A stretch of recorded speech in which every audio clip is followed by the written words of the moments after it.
enrollment as far as where certain things take place. So what I'd prefer is let's see what the projections show and go from there. And if everything's steady, great. That's great confirmation that we keep heading the way we're doing it. If there's, you have these pain points that you want to look at, some concerns over here that you might not have over there, then we have to look at, all right, well, what things can we do to influence some change there? And then that's where we'll work with that consultant to figure that out. So that's really the summary of what I just wanted to share and show that we're doing our due diligence and making sure that we try to stay ahead of the game. Sounds good.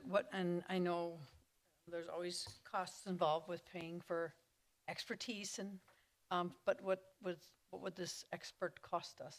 He's about 25,000 for the study and going through and doing all the analysis. Okay. Great. Thank you. Resident verification process.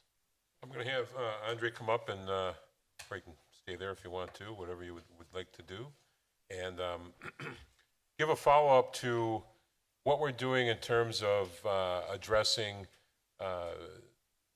families that move in or would like to come into the district and that, and the process that we have for verification of that. So, so I'm going to turn things over to him. So this is just really a follow-up to, I think, a conversation or a question that was posed earlier in the year when we were still working on our open enrollment policies, really around residency verification. In light of ongoing challenges in the public education funding and a growing demand for enrollment in a high-performing school district such as ours, really it's essential that we ensure our limited educational resources are allocated fairly and in accordance with state residency laws. We have a higher number of families from outside of our district who are enrolling in our district.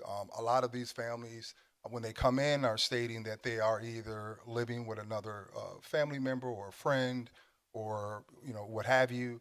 And the biggest issue that we're seeing in this situation is when these families tell us that they will be living with someone for a specific amount of time and then never come back and tell us whether they have moved out, found their own place, or what have you. So we continue, obviously, to service the needs of those children until we find out otherwise. What typically happens is our staff is spending a significant amount of time trying to verify whether or not some families are actually live in the community.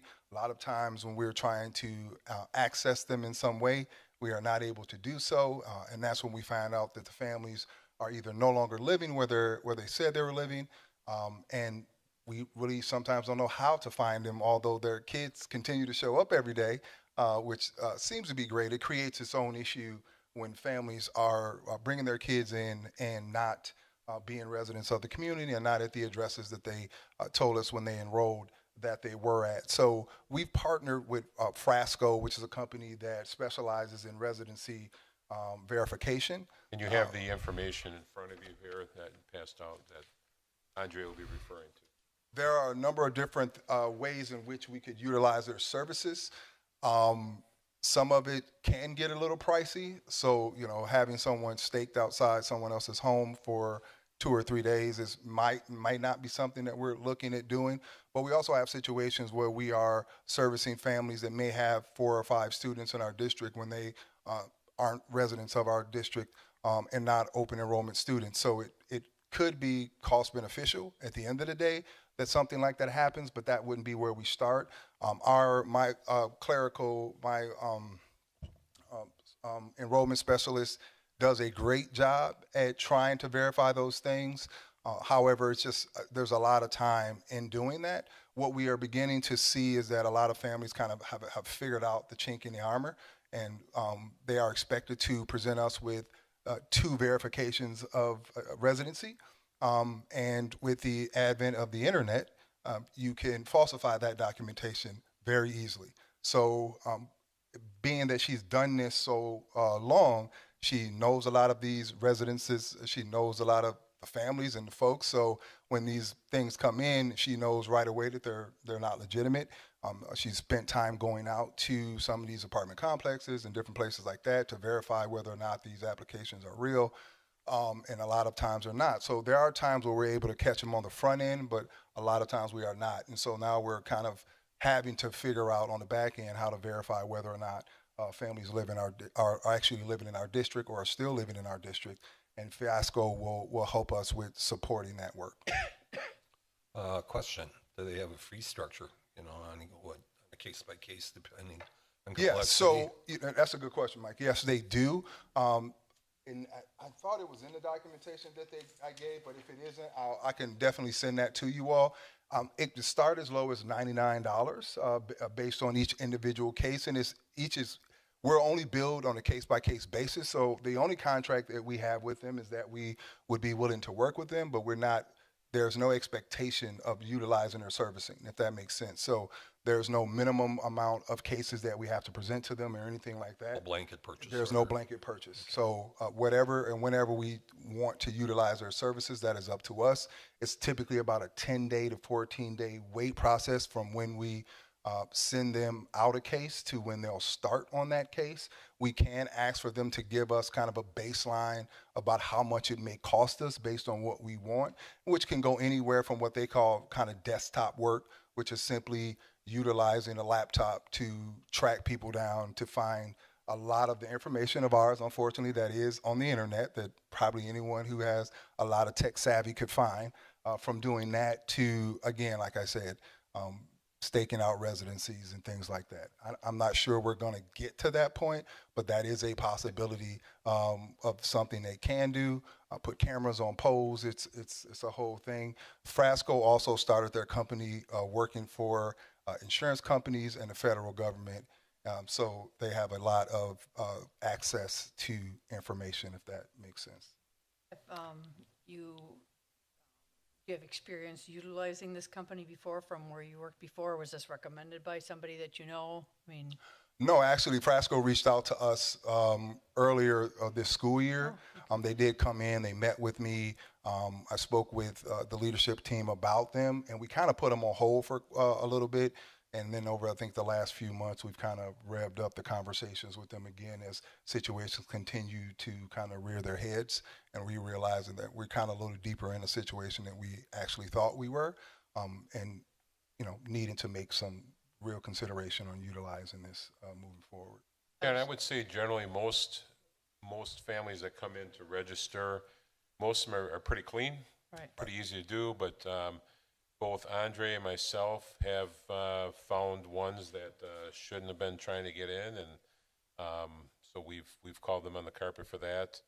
And like I said, shout out to Connie, she goes out to these different places with these phony lease, and the people that she speaks to out there said, "This isn't our lease. These people don't live here," and so on. So, so this helps give us a little more of a hold on some of this coming and going in that. Oh, sorry. I have a question. So how are you gatekeeping this? Is this only happening at the district office on enrollment? Because I have been made aware, but like a lot of staff in the district, about flags that they hear, like kids being driven to bus stops and like different things that makes them question actually what's happening. So I mean, are we only doing that at the point of enrollment, or are we going to educate like district-wide if there are questions about actual residency, forward them on to you guys? Yeah, good question, Kelly. Yeah, exactly. So we will be working across the district to inform folks of the access to the service moving forward. Again, a lot of the information that we get does come directly from our schools, so we know that they have questions about, and I think I kind of said that earlier, that they are the ones who have a lot of questions. They spend a lot of time doing that work on the back end, and then notifying us that, hey, we know for a fact this family doesn't live here, and here's what we have. And so the difficulty sometimes is just verifying that information. I have had to call a few families on the carpet this year and say, hey, we have documentation that you do not live here in Oak Creek at this address. And I'll be honest, none of those families have denied it. It just comes to the point that we have enough information to really kind of throw out there and to get them to that point. I think most of these will more than likely come from our schools. Yeah. What happens? Do they immediately have to leave, or? So the district, I mean, I'm a big fan of this because we do have a problem with that in this district. In fact, I know several cases, just like Kelly does. It's, a lot of it is in the sports world. The other thing is like, you know, the biggest one is, you put the We Energy bill in your name and 2 weeks later, a month later, you change it back and and it's like, that's a big no-no, right? Well, And so, that's what I've learned, that yeah, you it's can a put big no, anybody trust on me, your yeah. energy bill, so. So I can tell you that, like Kelly, a lot of parents and actually a lot of employees reached out to me talking about the issue, and coaches are really concerned about it. We had a stain many years ago that happened, and it wasn't a good stain for Oak Creek in the past, and I don't want that to happen again. But we as a district lose a lot of revenue from this, and so obviously I'm a huge fan of this because I'm actually good for the cameras on the pole because it's the amount of fraud is crazy right now, and so. And Meredith, to answer your question directly, moving forward, it will be immediate. So the families that we were able to contact and to say, hey, we tried to give them a window, at least up to a trimester or a quarter before they were to enter their resident schools. And we were called out by DPI stating that it needs to happen immediately. All right. Yep. Random other question. So like, let's say you find a family and the Smiths and you realize this and you say, okay, you gotta go. Will there, if they would apply for open enrollment for the following year, would that immediately be denied then?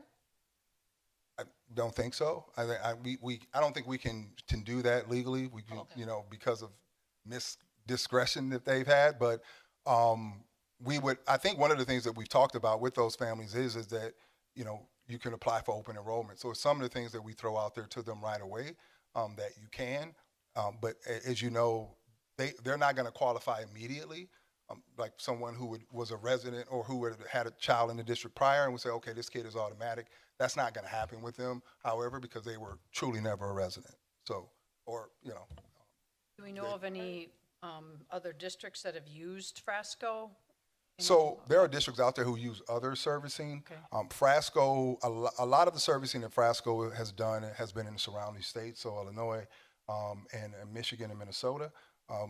They are doing some work in what I would say northern and the Milwaukee area suburbs. We will be one of the first districts in this specific area that are utilizing their services. So our expectation isn't that like parents call in and say this person's being dropped off at a bus stop over and over. No. This is coming from the school where they're like, okay, these things are happening.